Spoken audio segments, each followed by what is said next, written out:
One of the exciting new features in the ANDYCINE A6 Plus monitor is the ability to load and preview LUTs. There are 4 LUTs pre-installed in the monitor out of the box. The monitor is displaying a 4K signal from a Sony a7S II in S-Log2 profile.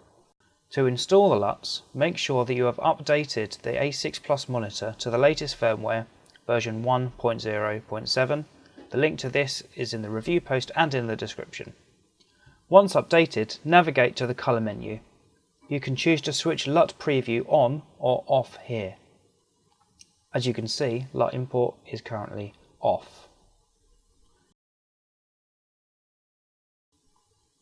You can now insert the SD card with up to 8 cube format LUTs. Under the LUT import, use the arrows to navigate from off to initializing. This will install the LUTs from the SD card onto the monitor. Success will be displayed if the install has been completed successfully. Under the LUT button, you can now select your LUT from the drop-down menu. I have installed LUTs for Vlog and S-Log.